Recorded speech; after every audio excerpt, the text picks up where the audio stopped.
Listo, jóvenes, el día de hoy entonces vamos a continuar con el temario de biología, con el tema de respiración celular. Ya hemos visto en la clase anterior lo que viene a ser el tema de fotosíntesis, que es un proceso metabólico de tipo anabólico en el cual la planta va a tomar energía, va a captar la energía del sol junto con elementos que encuentra en la tierra para poder convertirlo en moléculas estructurales como la glucosa. Ahora, lo que viene a ser la respiración celular es un proceso también metabólico, pero en este caso ahora es catabólico, es decir, que es un proceso de inverso al anabolismo, donde no se va a utilizar la energía, sino que más bien se va a producir energía a partir de moléculas grandes como la glucosa. Entonces empezamos con las definiciones. Primero, respiración celular es un proceso netamente catabólico, ya que consiste en romper materia de tipo glucosa y convertirlo en energía expresado en una molécula llamada ATP que ya hemos visto anteriormente, la adenosintrifosfato, que es una moneda energética con la cual yo voy a poder producir determinadas actividades de movimiento. Es de tipo destructiva, ¿ok? Ya que, como te acabo de decir hace un momento, vas a romper, vas a destruir la molécula de glucosa para poder obtener esa energía. Y como la energía va a ser obtenida, va a ser liberada para poder utilizarla, se dice que es de tipo exergónica, a diferencia de la fotosíntesis que era de tipo energónica, ya que tú introducías energía de tipo lumínica. Bien, entonces tenemos lo que viene a ser el concepto general de lo que es la respiración celular, que es básicamente el proceso inverso de la fotosíntesis. Mientras que la fotosíntesis, la planta capta energía para producir glucosa, nosotros los seres vivos, los demás seres vivos que realizamos respiración celular, tomamos la glucosa para obtener energía. La fórmula, si te das cuenta y lo verificas con la fórmula de la glucosa, es la misma, solamente que está en sentido contrario. Las plantas toman agua, toman CO2, mediante la introducción de energía obtienen glucosa, cuya fórmula es C6H12O6, y liberan oxígeno como desecho. Nosotros hacemos todo lo contrario. Nosotros más bien consumimos la glucosa de esos productores, como las plantas, respiramos el oxígeno del ambiente, y ahora lo que hacemos es liberar energía como moléculas de ATP, ya te lo dije desde un principio, y obtenemos lo que vendría a ser moléculas de agua y moléculas de CO2, que para nosotros es un desecho. Bien, antes de eso, ya que esta es la fórmula general de la respiración más típica, que vendría a ser la respiración aeróbica, también existen otros tipos de respiraciones, y eso es justamente lo que te voy a mostrar el día de hoy, ¿ok? Tenemos la respiración de tipo anaeróbica y la respiración de tipo aeróbica, y dentro de la aeróbica una particularidad cuando hay, digamos, ausencia de factor fundamental dentro de la aeróbica. No son 3 tipos de respiración, son solamente 2, solamente que el proceso llamado fermentación suele ser muy confundido con el proceso anaeróbico. Por favor, ten bastante cuidado, no es lo mismo. A realizar fermentación no es lo mismo que ser un organismo que utilice la respiración aeróbica. Te lo explico ahora. Una respiración anaeróbica, es decir, sin aerobia, se refiere al oxígeno, es decir, que son organismos que su último aceptor de electrones, es decir, el gas que va a recibir la energía final de este proceso, va a ser justamente algún gas ajeno o distinto a lo que vendría a ser el oxígeno según el término indicado. Es decir, puede ser el azufre o puede ser el nitrógeno. Profesor, ¿y qué tipo de organismos son los que realizan este tipo de respiración?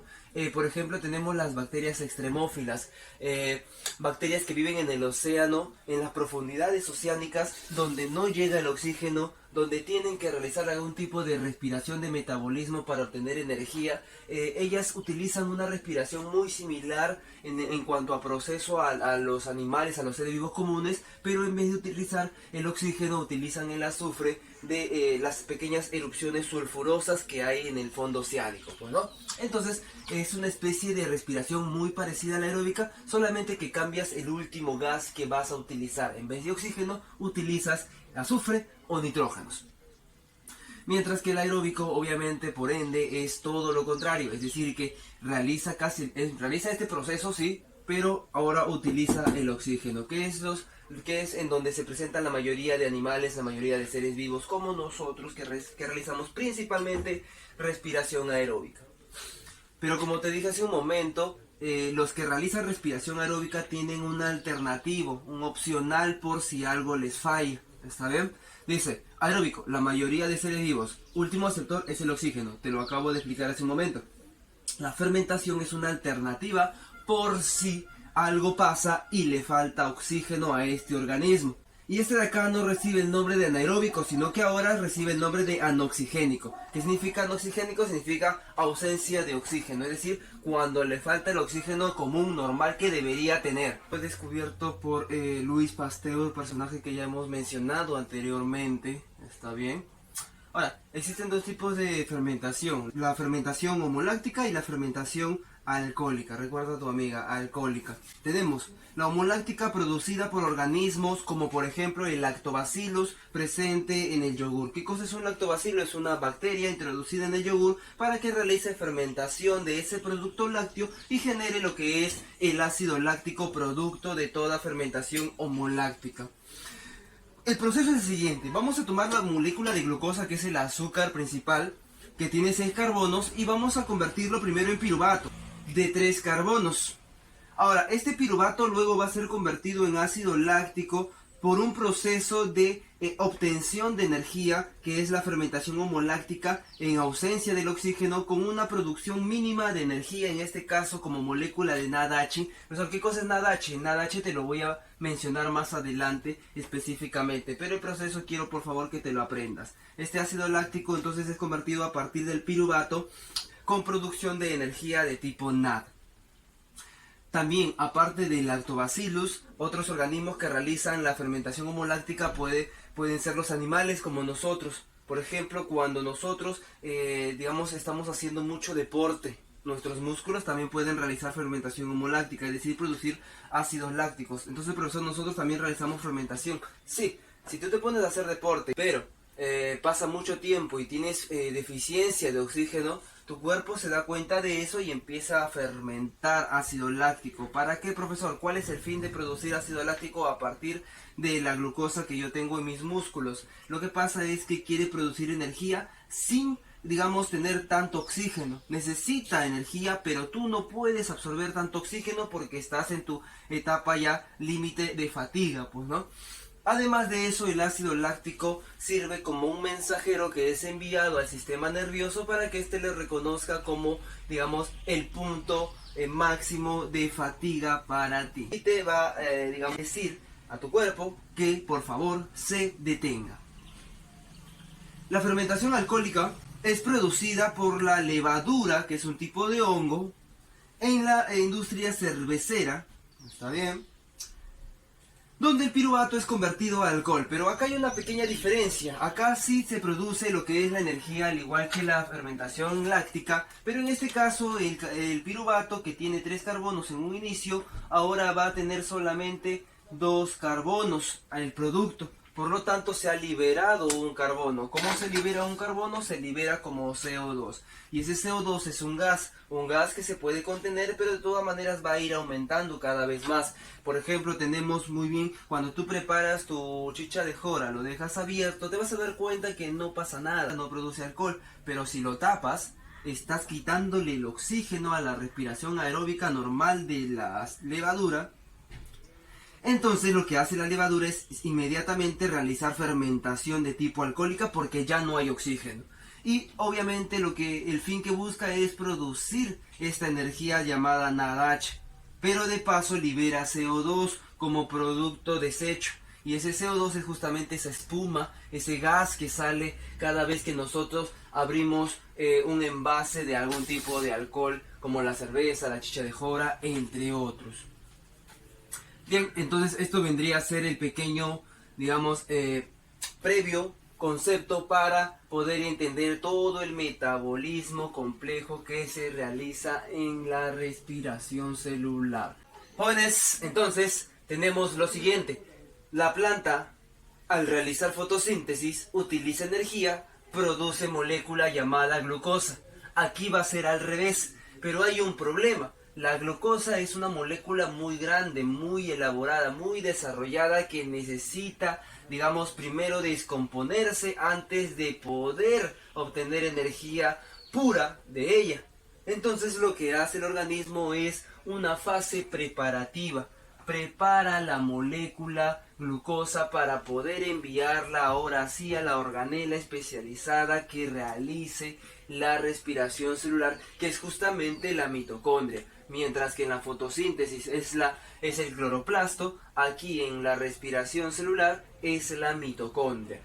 Entonces empezamos primero con la fase previa que lo realiza la célula misma, no la organela especializada. A este proceso se le llama glucólisis, donde vas a tomar la glucosa y vas a realizar la glucólisis. Y profesor, ¿qué significa la palabra glucólisis? Literalmente el término gluco es azúcar y el término lisis es romper. O sea, lo que se está haciendo, ¿qué cosa es? Es romper azúcar. Vas a romper a la glucosa, también llamada vía Embden-Meyerhof, el otro nombre que recibe el proceso de glucólisis, y sucede en el citosol del citoplasma de la célula mayor. Recuerda que es la fase previa antes de enviarlo a la mitocondria.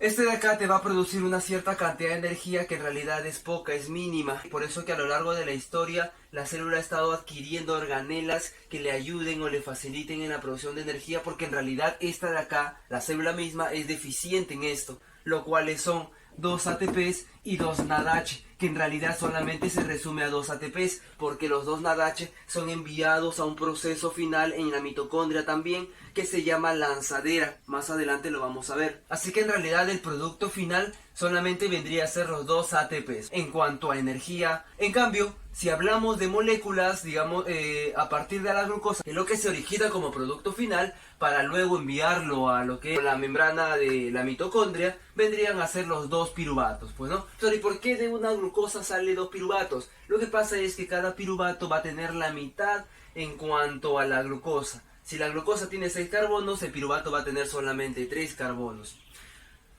Entramos a lo que vendría a ser el proceso en sí. Y para eso previamente te debo dar los conceptos ya vistos anteriormente en la fotosíntesis de lo que es el ATP y el NADH y el FADH. El ATP, como ya te había dicho anteriormente, es una moneda energética. Si tú realizas una actividad, digamos, puedes gastar un ATP. Si realizas el doble de esa actividad, vas a gastar 2 ATPs. Como para que me entiendas. Y el NADH es también una moneda energética equivalente a ATPs. ¿Cuánto? A 3 ATPs. Mientras que el FADH también es una moneda energética, pero ahora es equivalente solamente a 2 ATPs. Ahora, entendiendo estos conceptos que ya te acabo de mencionar y sobre todo en qué consiste básicamente el proceso de glucólisis, ya que su nombre lo dice, y los conceptos previos de dónde se ubica, cuánto de energía se produce, cuál es el producto materia que se obtiene, podemos entrar al proceso bioquímico de la glucólisis previo en la célula mayor, ¿no? En la célula eucariota, antes del ingreso en la mitocondria. Tenemos que la glucosa, al momento de pasar a la célula por la membrana celular, por canales de tipo facilitados, ¿ok? Un transporte de tipo facilitado, ya que es una molécula grande, muy difícil de introducir fácilmente, ¿no? Lo primero que va a pasar es que la glucosa se va a convertir en glucosa 6-fosfato. ¿Qué significa eso? Que se le va a adicionar un fósforo al 6º carbono, al último carbono. Recuerda que tiene 6 carbonos. ¿Y cómo voy a introducir ese carbono, profesor? Mediante una molécula que ya te he mencionado, ATP. Voy a introducir ATP, voy a gastar ATP. Profesor, ¿por qué usted me dice que voy a gastar energía si usted me acaba de decir en un principio que lo que voy a hacer más bien es ganar y obtener energía? Lo que pasa es que en esta parte de aquí, digamos que la célula debe primero invertir para poder luego cosechar. Hay una fase dentro de la glucólisis que viene a ser la fase de inversión para luego tener la fase de cosecha, que vendría a ser la fase donde yo voy a obtener más energía de la que invertí. Es como una empresa. Voy a invertir una cierta cantidad, pero obviamente sabiendo que voy a ganar mucha más cantidad de ATP. Es decir, que acá hasta acá yo voy gastando un ATP. ¿Y cómo es que este ATP puede dejar su fósforo a la glucosa? Es que existe una enzima llamada exoquinasa. Las enzimas, por favor, es un punto aparte para las carreras que van a llevar este tipo de cursos con más detalle, como medicina, entre otros, ¿ok? Para la mayoría quizás solamente necesitan recordar cada una de las moléculas que se produce y en realidad no tanto todas, sino las más importantes. Pero de todas maneras la voy a ir mencionando. Ahora, la glucosa 6-fosfato es convertida en una molécula un poco más fácil de degradar mediante la fosfoglucosa isomerasa, es decir, transformada en una molécula similar. El término isómero significa similar. Ahora, esta fructosa 6-fosfato también luego es convertida, o mejor dicho, se le adiciona un fósforo más en el carbono 1. Es decir, se convierte en una fructuosa 1,6 difosfato. Todavía conserva 6 carbonos en su estructura. Y para eso también interviene otra quinasa, la fosfofructosa quinasa. Y con el gasto de un ATP nuevamente. Profesor, ¿hasta ahí cuánto voy gastando? Voy gastando 2 ATPs, pero recuerda que no es un gasto en sí, sino más bien una inversión. La fosfofructosa 1,6 difosfato ahora es separada, dividida, que es lo que busca en realidad la glucólisis, romper la glucosa en dos mitades. Tenemos el gliceraldehído y la dihidroxiacetona.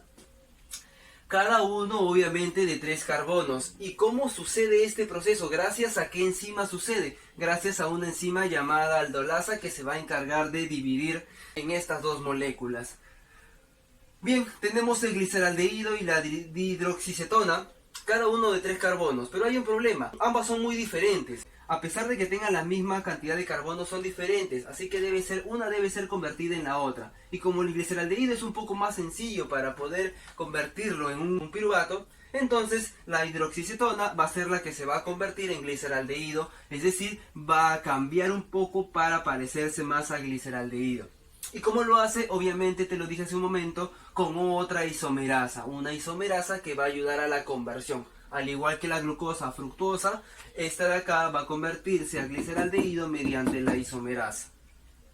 Luego, ahora ya tengo 2 gliceraldehídos, cada uno de 3 carbonos. Este gliceraldehído o estos gliceraldehídos de 3 carbonos cada uno, ahora se va a convertir en fosfogliceratos, que también todavía mantienen los 3 carbonos. Mediante, escúchame acá, digamos, una enzima llamado fosfato deshidrogenasa. El término deshidrogenasa se refiere a que va a perder un hidrógeno. ¿Y a dónde va a parar ese hidrógeno? Justamente a lo que viene a ser el NADH. ¿Cuántos NADH se van a producir en esta reacción? Se van a producir 2 NADH, ¿ok? 2 NADH por cada una de las moléculas. Listo. Profesor, ¿y por qué está resaltado, encerrado esos NADH? Porque en realidad el NADH no se utiliza como energía pura dentro de la glucólisis, sino que es enviado a un proceso que sucede al final en la mitocondria. Así que ten bastante cuidado. Recuerda esto NADH que todavía no lo vamos a requerir. Lo que sí vamos a obtener es justamente la siguiente molécula. Una vez que los fosfogliceratos pasan a convertirse a piruvatos, que es el producto final enviado a lo que viene a ser la mitocondria, 2 piruvatos, cada uno mantiene 3 carbonos, lo que va a pasar es el proceso ahora de recolección. Vas a cosechar lo que has invertido, lo que has sembrado, mediante una enzima quinasa. Recuerda que en donde hay quinasas siempre hay ATPs. Pero aquí en este caso lo que vas a hacer es cosechar, recoger ATPs. ¿Y cuántos ATPs se producen? Se producen 4 ATPs. La ganancia entonces sería de 4 ATPs. Pero recuerda que tú has invertido 2 ATPs. Por lo tanto, hay una ganancia bruta y una ganancia neta. A ver, ¿cuánto sería entonces la ganancia bruta? La ganancia bruta es la ganancia de 4 ATPs, mientras que mi inversión es de 2 ATPs, por lo tanto mi ganancia neta es solamente de 2 ATPs, como te acabo de decir en un principio. Se realizó la glucólisis con cada una de las enzimas necesarias para este proceso, donde la glucosa pasó a convertirse a fructuosa, luego a gliceraldehído y por último a piruvatos, que es el producto final, con solamente la mitad de carbonos de la glucosa molécula original, con la ganancia de 2 ATPs netos. y la producción de 2 NADH que son utilizados ya luego más tarde. Entonces, una vez producidos los 2 piruvatos a partir de la molécula de glucosa con la mitad de carbonos, este de acá es enviado hacia la mitocondria, y en el paso en el cual este piruvato es enviado a la mitocondria es transformado en otro producto mucho más sencillo, mucho más pequeño, mediante el proceso llamado acetilación. Conforme avancemos, yo te voy a ir mencionando las moléculas que se van utilizando y se van produciendo principalmente en el proceso de respiración celular. Pero si te has dado cuenta, viendo la fórmula original donde yo te resalté con cada uno de los colores, cada una de las moléculas. Así que tenemos entonces cada una de las moléculas que intervienen dentro de la respiración celular, que te las voy a indicar poco a poco durante el proceso. Primero entonces tenemos la glucólisis, donde yo voy a utilizar la glucosa, que es la primera molécula fundamental para la obtención de energía. Luego, una vez que yo produzco piruvato, voy a realizar el proceso llamado acetilación, que sucede justamente en el paso de la membrana mitocondrial. Cuando yo voy a pasar de piruvato hacia la membrana celular para que pueda ingresar esta molécula, y va a haber una producción de 2 NADH. Cada piruvato produce un NADH, por lo tanto se produce 2 NADH en total. Ahora también obviamente el producto material vendría a ser 2-acetil-CoA. Este acetil-CoA va a ser enviado justamente al proceso que más adelante viene. Pero en cuanto a la acetilación, es un proceso muy similar a lo que viene a ser la fermentación ya previamente explicado. Este proceso de acetilación lo que hace es liberar CO2 y energía, muy similar a la fermentación de tipo alcohólica. Ya tenemos entonces uno de los primeros desechos o productos que se obtienen en la fórmula general de la respiración celular. Y además de eso, una cierta cantidad de energía de 2 NADH. Y recuerda que 2 NADH y cada NADH vale 3 ATPs. Al final lo que estarías produciendo en cuanto a energía vendría a ser un equivalente de 6 ATPs. Este piruvato, al momento de liberar esa energía y de liberar un carbono, ahora se va a quedar con 2 carbonos cada uno. Ya no van a ser 3 carbonos. Recuerda que estás liberando un carbono por cada uno en el CO2. Y te vas a quedar como acetil. 2 acetiles se producen. Y este acetil va a querer introducirse en el ciclo llamado ciclo de Krebs, que sucede en el mitosol, es decir, el citoplasma de la mitocondria. Pero para eso primero tiene que ir acompañada de una partícula llamada coenzima, que es una proteína que se encarga de llevarla y poder introducirla al ciclo de Krebs, si no, no puede. La coenzima es aquella molécula que se va a unir al acetil y la va a llevar de la manito hacia el proceso llamado ciclo de Krebs.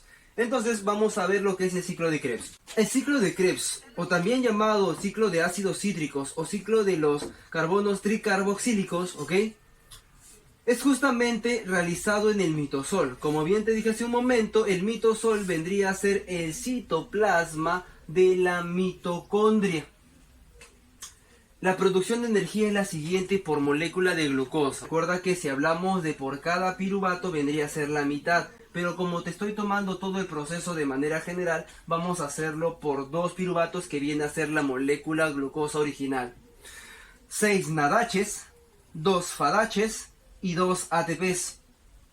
Y 6 NADHs equivaldría por conversión de NADH a ATP a 18 ATPs. Y 2 FADHs por conversión y equivalencias de ATP vendrían a ser 4 ATPs. Y 2 ATPs obviamente equivalen lo mismo. Por lo tanto, al final, en el proceso de ciclo de Krebs, se van a producir un total de 24 ATPs. Tengo 24 ATPs en el ciclo de Krebs. Tengo 6 ATPs previamente producido en la acetilación. Y tenía 2 ATPs producido en la glucólisis.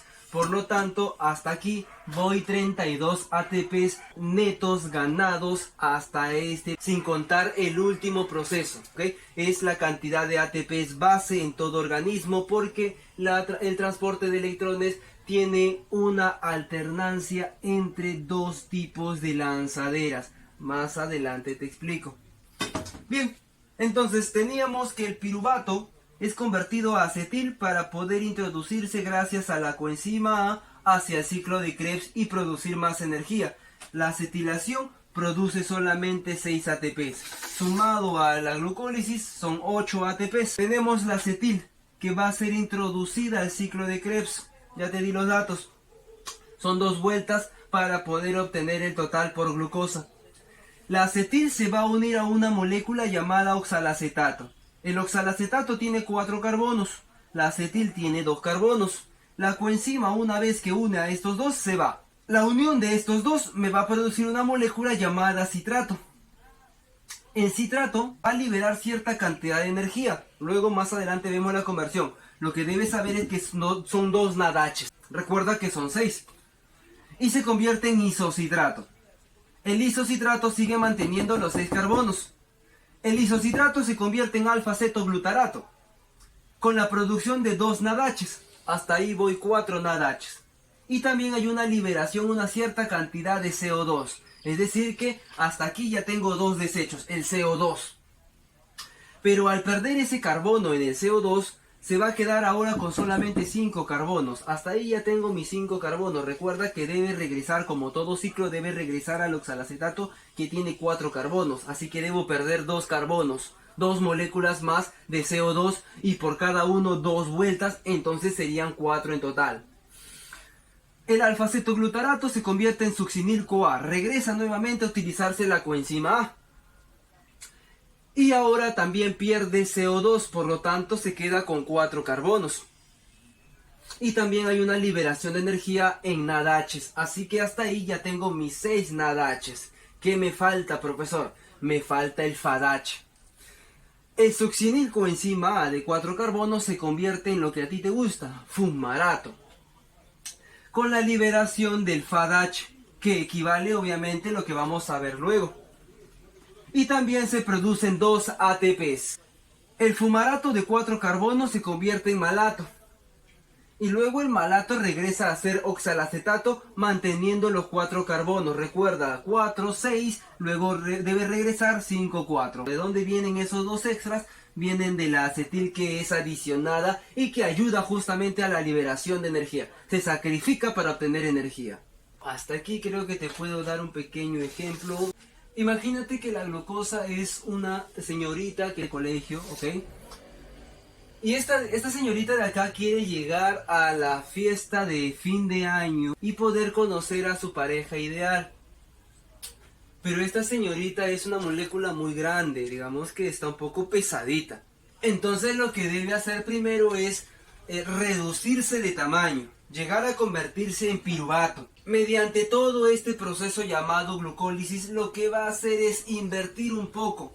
Va a invertir para ir al gimnasio. Y va a liberar cierta cantidad de energía de ganancia con el fin de reducir sus tallas. La señorita, pasado casi un año, logra su objetivo y llega a convertirse en piruvato mediante el proceso llamado glucólisis. Hay una inversión y hay una cosecha de resultados. Se convirtió en piruvato con la mitad de la talla. Ya no es XXXXL, ahora solamente quizás es L. Entonces, logró convertirse en piruvato. Pero todavía quedan algunos días más para que llegue esa reunión llamada ciclo de Krebs. Entonces, lo que hace es acetilarse, se perfila, se alista para ingresar. Durante este proceso también va a perder mucha más cantidad de masa, un carbono más. Y también, obviamente, energía, ya que es un gasto. Gracias a una enzima llamada piruvato deshidrogenasa, se va a convertir en un acetil, que es un poquito más refinada, solamente de 2 carbonos. Entonces ya está lista, presta para ir a la fiesta. Pero así nomás no puede ingresar. Ella es una chica muy vergonzosa. Entonces viene la amiga. ¿Quién es la amiga que viene a acompañar al acetil? Es la llamada coenzima A. La coenzima A viene, recoge al acetil y la lleva al ciclo de Krebs y la presenta con un amigo, el Brian, el oxalacetato, de 4 carbonos. Entonces la acetil le gusta a el Brian, le gusta el oxalacetato y empiezan a bailar. Y como toda buena amiga, la coenzima A se retira. Una vez que el oxalacetato y el acetil se unen en pareja, podríamos llamarlo como citrato de 6 carbonos. ¿Y cuál es el fin de todo este proceso durante la fiesta? El obtener energía con la liberación de toda esta cantidad de energía que ya sabemos. Además de gastos de carbono, se gasta. Hay un problema, profesor. El Brian me utilizó. El oxalacetato lo único que ha querido es tomar al acetil por un momento para poder obtener energía, pero luego más tarde la va a ir desechando en estas moléculas de CO2. Profesor, la historia de mi vida. Y el oxalacetato se va a depositar nuevamente en el inicio para poder recibir a otra víctima, a otro acetil. Hasta aquí, ¿cuánta energía tenía? Tenía 32 ATPs, pero se puede obtener un poco más. Se puede obtener un poco más, pero depende mucho de qué tipo de lanzadera utilice. O puedo obtener 6 ATPs o puedo obtener 4 ATPs. Recuerda estas conversiones, por favor. Y recuerda también que estamos sacándolo de los NADH que teníamos en un principio de la glucólisis, que no lo hemos utilizado para nada. Bien chicos, entonces con todo esto previamente entendido, ahora sí podemos ingresar transporte de electrones y fosforilación oxidativa. Primero debemos tener dos conceptos básicos, que esto de acá sucede dentro de lo que es la mitocondria, en la cresta mitocondrial. Profesor, ¿y qué cosa es la cresta mitocondrial? Son estas arrugas que se originan en una de las membranas de la mitocondria. Ahora, los procesos son dos, que vienen a ser el mismo dependiendo de cuál es el que elija el organismo previamente. Pues no existe lo que son dos lanzaderas, la lanzadera llamada malato-aspartato y la lanzadera 3-fosfoglicerato.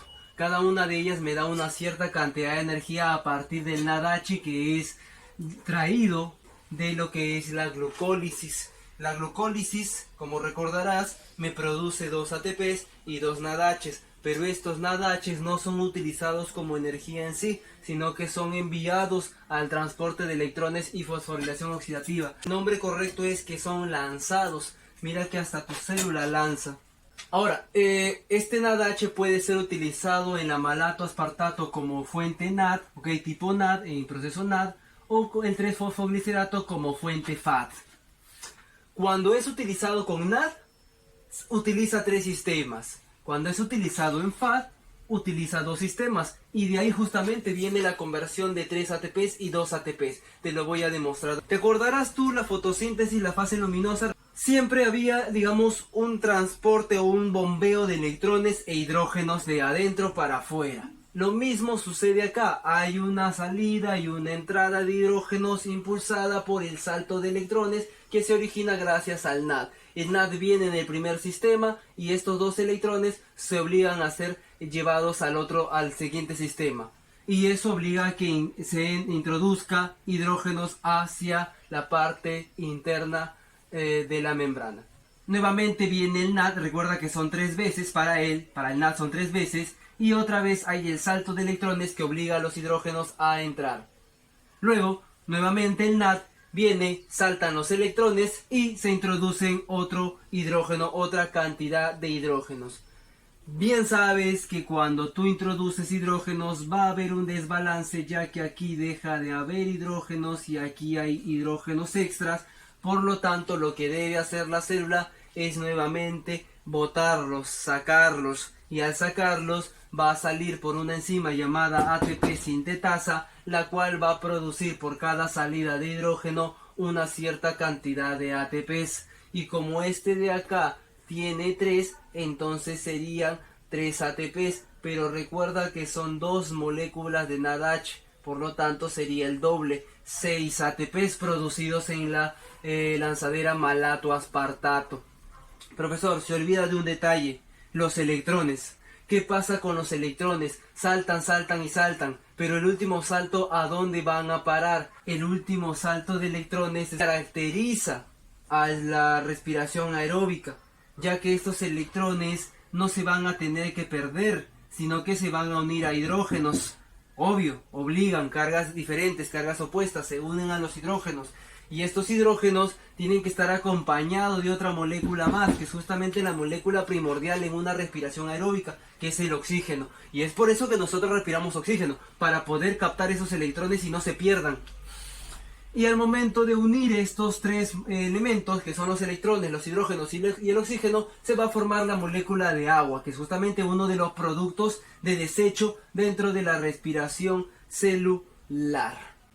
Entonces ya hemos podido lograr tomar todas las moléculas en la fórmula que te había presentado en un principio. Profesor, ¿y qué pasa con la lanzadera 3-fosfoglicerato? Es lo mismo, es parecida, solamente que ahora son dos saltos. El primer salto hace que se introduzcan hidrógenos y salte el electrón. El segundo salto lo mismo, así que ahora hay dos.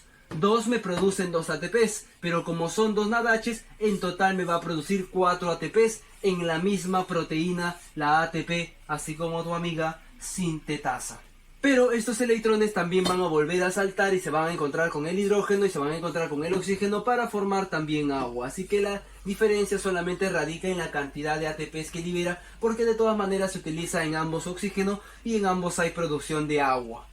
Profesor, punto aparte, ¿qué pasa con los que realizan respiración anaeróbica? Es decir, que no utilizan oxígeno sino otro gas como el azufre.